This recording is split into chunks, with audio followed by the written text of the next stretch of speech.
Hi everyone, सनातन side. और इस video में हम लोग जेईई एडवांस्ड 2019 का प्रॉब्लम नंबर 7 करेंगे। 7 एज इन जो ऑनलाइन जो पीडीएफ है उसमें क्वेश्चन नंबर 7 जो है, ठीक है। So it is a multiple choice, multiple correct question और करंट इलेक्ट्रिसिटी का है और बहुत ही इंटरेस्टिंग सा प्रॉब्लम है, ठीक है। और इस प्रॉब्लम की खास बात क्या है ना कि इसमें थोड़ा इश्यूज भी था जब इसकी एक्चुअल आंसर की डिक्लेयर हुई थी, बट अदर देन दैट देखने में क्वेश्चन बहुत ही कॉम्प्लिकेटेड है और होना भी चाहिए, एडवांस का है। तो let's start reading the question and understanding it and let's solve it as well. हाँ, एक चीज़ और, सॉरी, इसका एक written PDF solution you would find that in the description below. So लिखने की ज़रूरत नहीं है, अभी तुम सुनो, समझो and check out the PDF and after that जो करना कर। ओके, सो क्वेश्चन क्या है, in the circuit shown there is no charge on capacitor, ठीक है, इनिशियली। ये इंपॉर्टेंट है क्योंकि उस पर डिपेंड करता है। देयर आर टू स्विचेस और keys S1 and S2 which are initially open, ठीक है। द वैल्यूज ऑफ कैपेसिटर ये गिवन है C1, C2, C3, C4 का। वो पूछ रहा है which of the following statements is correct. तो क्वेश्चन बहुत ही लिमिटेड इन्फॉर्मेशन दे रहा है। जो मेजर इन्फॉर्मेशन है वो इस सर्किट में, ठीक है। अब ऐसा करते हैं ना, स्टेप बाय स्टेप चलते हैं और हर ऑप्शन को डाइसेक्ट करते हैं और फिर सोल्यूशन निकालते हैं, ठीक है। इसमें आई डोंट थिंक ये लॉट ऑफ रिलेशन है विद इन दी ऑप्शंस।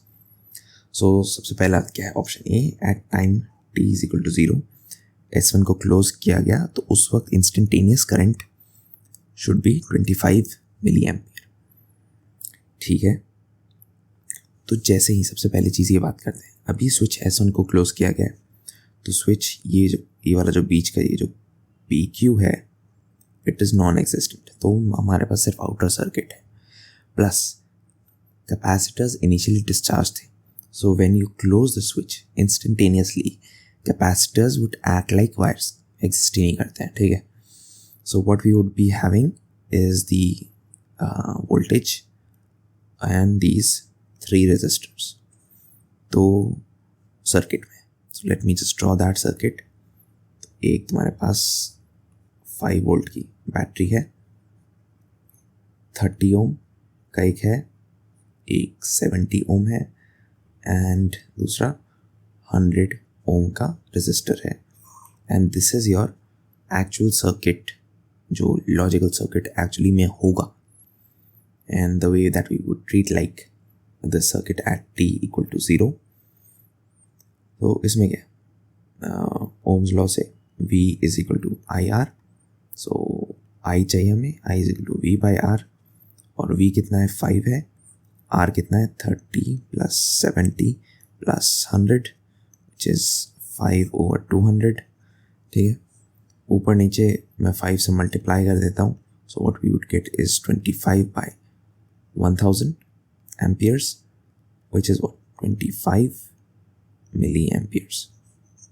तो let's go back to option A and see कि ये हमें वैल्यू मिल गई which is true, so option A is correct। okay, option B देखो, if कि S1 is kept closed for long time, capacitors are fully charged, voltage across capacitor C1 will be 4 volt, ठीक है। इसके across हमें voltage check करना है। तो जब मैंने कहा कि capacitors are fully charged, that means क्या, अब कोई करंट फ्लो नहीं कर रहा है, ठीक है। सो this would mean that current flow नहीं कर रहा है, तो एक इक्विलिब्रियम पे एक इक्विवेलेंट कैपेसिटर होगा which has 5 volt of battery supplying it. तो let me just draw an equivalent for this as well, C1, C4 and C3, ठीक है, नया पेज।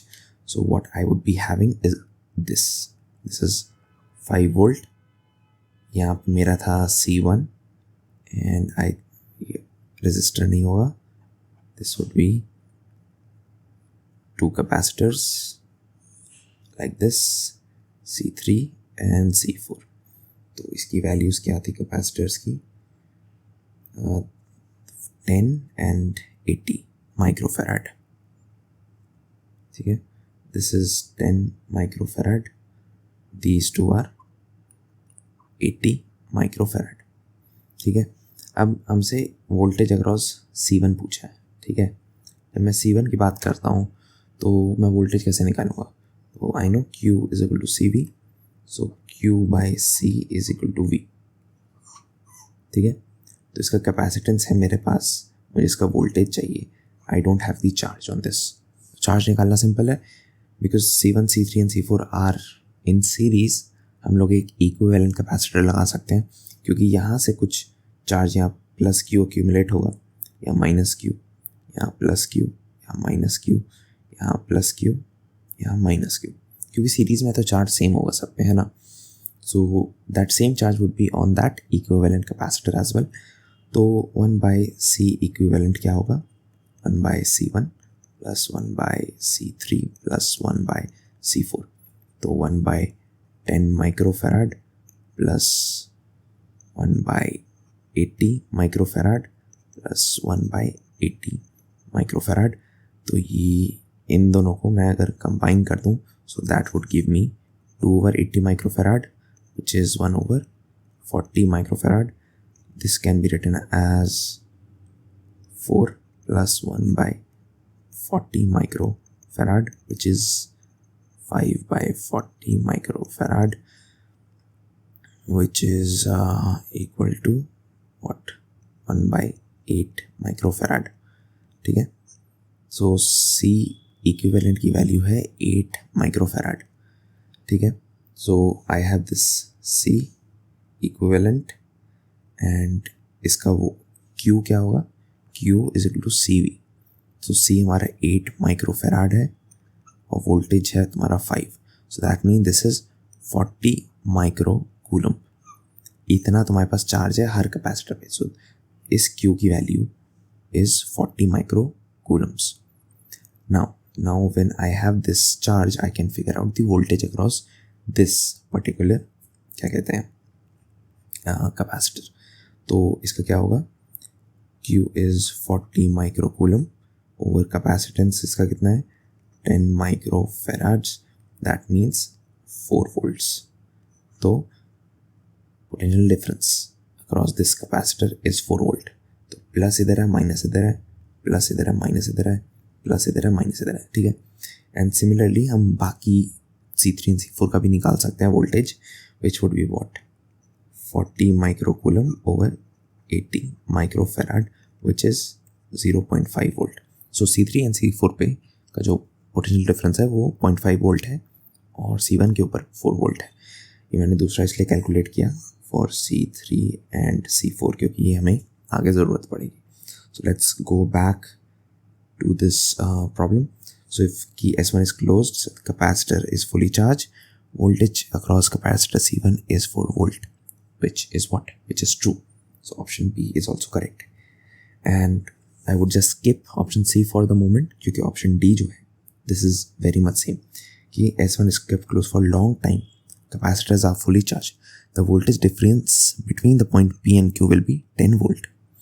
ठीक है, P and Q के अक्रॉस जो वोल्टेज है that should be 10 volt.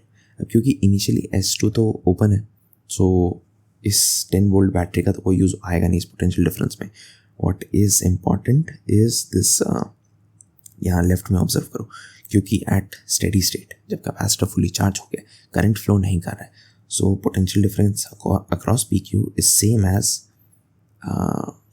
Potential difference across C1, V of C1।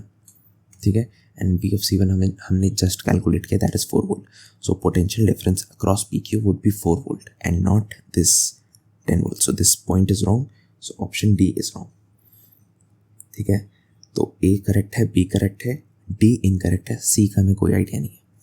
ठीक है, तो अब ये क्या कह रहा है कि S1 is kept closed for a long time such that capacitors are fully charged, same बाकी ऑप्शन की तरह। नाउ S2 is closed, हमने इस स्विच को हमने कर दिया close. At this time the instantaneous current across 30 ohm resistor between point and PQ, मतलब इस जो ये क्या कहते हैं, ये जो पाथ है, ठीक है, PQ, इसमें कितना करंट है।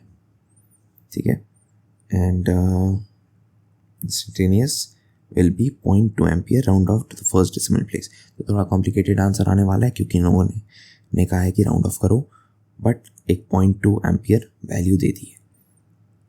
ठीक है, तो अब क्या करेंगे? ठीक है, मैं क्या करूँगा अभी थोड़ा इसको इरेज करते हुए तुमको बताऊँगा मेरा थॉट प्रोसेस क्या है इसमें बेसिकली हमें चार्ज निकालना है।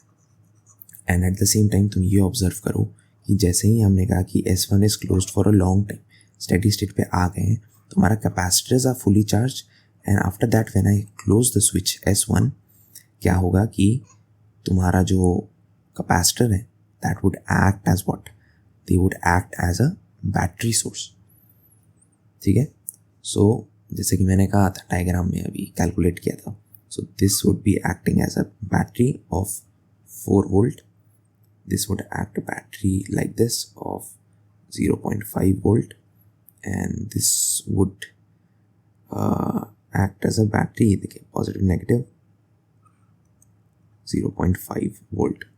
ठीक है, तो मैंने कैपेसिटर को सारा वोल्टेज सोर्स में कन्वर्ट कर दिया, but just after closing switch S2 capacitor C2 still uncharged है। ठीक है, उस पर कोई चार्ज नहीं है, and because of that I can omit this and treat it as a एक वायर ही। सो C2 का कोई यूज़ नहीं है इस क्वेश्चन में। ठीक है, तो अब कैसे सॉल्व करें? ठीक है, तो बेसिकली तुम KCL लगाओ, KVL लगाओ, कोई और लॉजिक लगाओ। ठीक है, आई वुड यूज़ KVL। तो let's say I have 2 loops like this is I1 and I2। सो एक लेफ्ट में है, एक राइट में है। ठीक है, अब इसमें क्या होगा कि मैं दोनों इक्वेशन लिखता हूँ स्टार्टिंग फ्रॉम पॉइंट Q, क्योंकि कैलकुलेशन ईजी रहती है। सो Q से मैं ऊपर जा रहा हूँ। सो करंट इस ब्रांच में जो है this is I1 plus I2 which is equal to I, जो हमको कैलकुलेट करना है। तो मैं यहीं पे एक्सप्रेशन लिख देता हूँ। सो दिस वुड बी +10, क्योंकि एक वोल्टेज सोर्स मिला, पोटेंशियल इंक्रीज कर रहा है, -30 I1 plus I2, and then I would go over to this C1 वाले पे, so -4 and -70 I1 is equal to 0। Correct? ये पहले लूप के लिए, लेफ्ट वाले लूप के लिए। राइट वाले लूप के लिए क्या होगा? इसको मैं हटा देता हूँ, 0.5 वोल्ट। ठीक है, यहाँ से शुरुआत 10 - 30 I1 प्लस I2 तो सेम रहेगा क्योंकि कॉमन ब्रांच है PQ, बट प्लस 0.5 ये C3 के कारण या C4 के कारण, जो भी ये वाला कैपेसिटर है, -5 -30 I2 and then plus 0.5 and then -100 I2।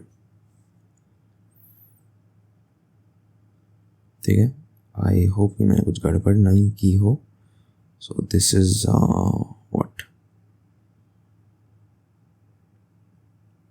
ठीक है, अब तुम ये इसको सिंप्लीफाई कर लो। तो पहला एक्सप्रेशन क्या बनेगा? 10 - 4 विच इज 6, और ये दोनों टर्म को मैं राइट साइड ले जाऊंगा, तो this is what, 6 is equal to